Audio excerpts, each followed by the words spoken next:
নমস্কাৰ মোৰ প্ৰিয় বন্ধু বান্ধৱীসকল আৰু অসমৰ সকলো শ্ৰেণীৰ লোকসকললৈ মই শুভ ৰাতিপুৱা যাচিলোঁ।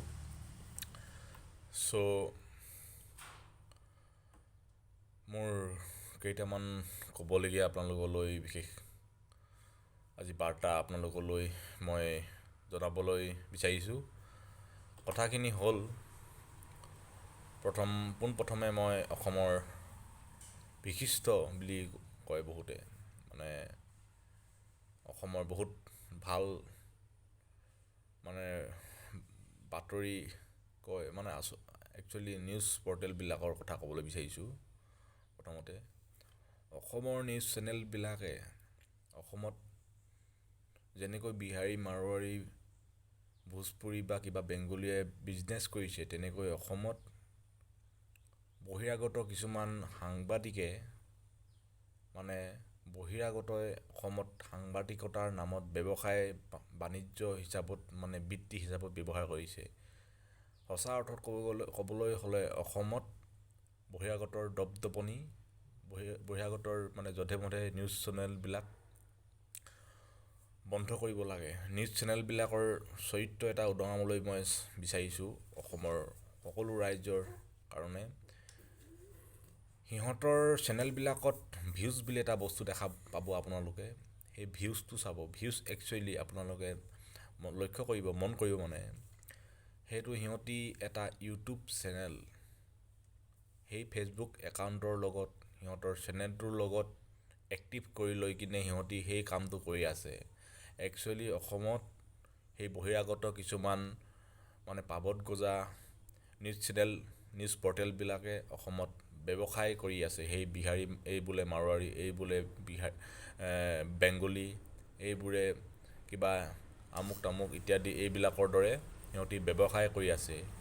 অতি সোনকালে অসমৰ নিউজ চেনেলবিলাকক অসমৰ মুখ্যমন্ত্ৰী হিমন্ত বিশ্ব শৰ্মা ডাঙৰীয়াই নাকি লগাওক, নহ'লে অসমৰ পৰিস্থিতি জটিল ক্ষেত্ৰলৈ গৈ আছে। তাৰ বিষয়ে মই অসমৰ সকলো জনগণক এই ৰাতিপুৱা সুপ্ৰভাত টাইমত আপোনালোকক জনাইছোঁ। আৰু কিছুমান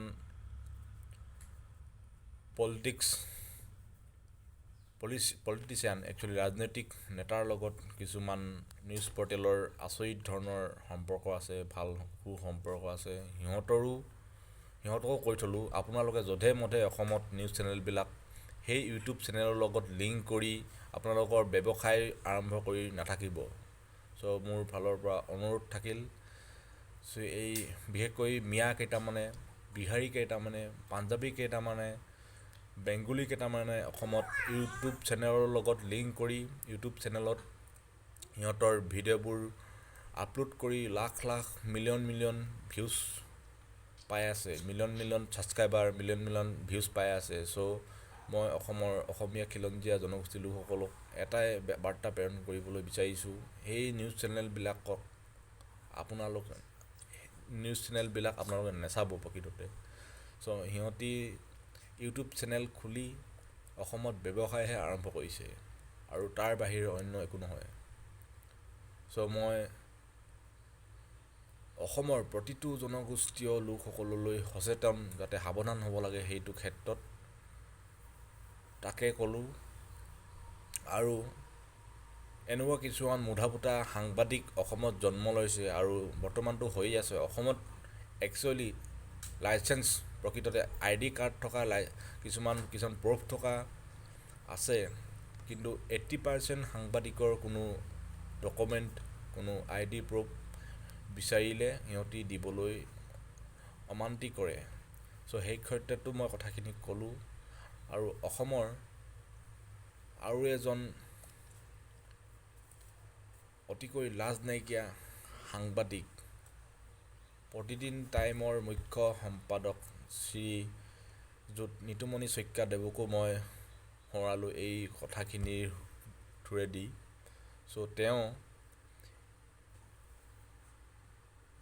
তেওঁ সঁচাকৈ চেনেল নিউজ অসমৰ হিতৰ কাৰণে নিউজ মানে বাতৰি পৰিৱেশন কৰে নে নিজৰ স্বাৰ্থৰ কাৰণে কৰে নে কি তেওঁৰ কিছুমান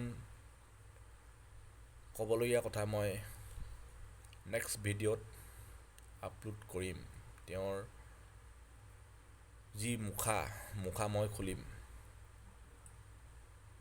তেওঁ কি কামত জড়িত নে অকল বাতৰি পৰিৱেশন কৰিয়েই মানে তেওঁৰ বৃত্তি, সেইটো মই আপোনালোকক জনাম। চ' আজিলৈ ইমানেই। ভিডিঅ'টো সেইটো ক্ষেত্ৰতে মই আপোনালোকক পৰিৱেশন কৰিলোঁ। ধন্যবাদ। জয় আই অসম।